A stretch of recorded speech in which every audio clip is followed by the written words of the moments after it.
रामायण तो आपने जरूर देखी होगी, लेकिन क्या आपको पता है रावण के वध के पश्चात रावण की बहन शूर्पणखा कहां गई? आज हम इस वीडियो में यही जानने वाले हैं। जैसा कि आप सभी जानते हैं कि एक शूर्पणखा के चलते रावण का पूरा वंश खत्म हो गया। रामायण में भी शूर्पणखा के बारे में बहुत कम बताया गया है। जब भगवान लक्ष्मण द्वारा शूर्पणखा की नाक काट दी जाती, तब शूर्पणखा अपने भाई खर और दूषण, इसके बाद अपने बड़े भाई रावण के पास मदद के लिए जाती है। इसके बाद से शूर्पणखा का जिक्र कहीं नहीं मिलता है। आपने तो कभी न कभी ये जरूर सोची होगा कि रावण के वध के बाद शूर्पणखा का क्या हुआ।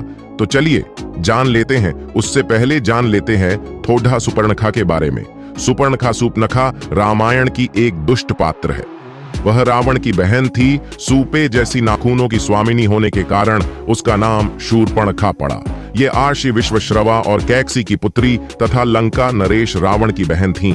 अपने सौतेले भाई कुबेर को बेदखल कर रावण के लंका में जम जाने के बाद उसने अपनी बहन शूर्पणखा का विवाह कालका के पुत्र दानवराज विद्युविह्वा के साथ हुआ था। जानिए इस्लाम कैसे पैदा हुआ। असल में इस्लाम कोई धर्म नहीं है, एक मजहब है, दिनचर्या है। मजहब का मतलब अपने कबीलों के गिरोह को बढ़ाना।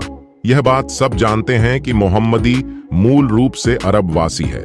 अरब देशों में सिर्फ रेगिस्तान पाया जाता है।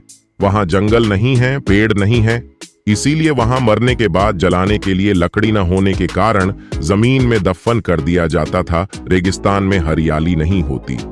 ऐसे में रेगिस्तान में हरा चटक रंग देखकर इंसान चला आता, जो कि सूचक का काम करता था। अरब देशों में लोग रेगिस्तान में तेज धूप में सफर करते थे, इसीलिए वहां के लोग सिर को ढकने के लिए टोपी पहनते थे, जिससे बीमार न पड़े। अब रेगिस्तान में न खेत थे न फल, तो खाने के लिए वहां अनाज नहीं होता था।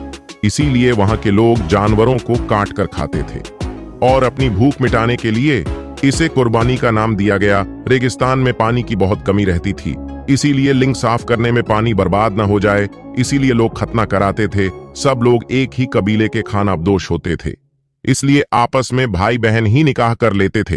रेगिस्तान में मूर्ति बनाने को मिट्टी मिलती नहीं थी, इसलिए मूर्ति पूजा नहीं करते थे। खानाबदोश जीवन होने से एक जगह से दूसरी जगह जाना पड़ता था, इसलिए कम बर्तन रखते थे और एक थाली में 5 लोग खाते थे।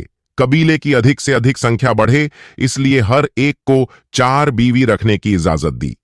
इस्लाम कोई धर्म नहीं, मात्र एक कबीला है और इसके नियम असल में इनकी दिनचर्या है। इस्लाम की सच्चाई। अजमेर के ख्वाजा मोइनुद्दीन चिश्ती को 90 लाख हिंदुओं को इस्लाम में लाने का गौरव प्राप्त है।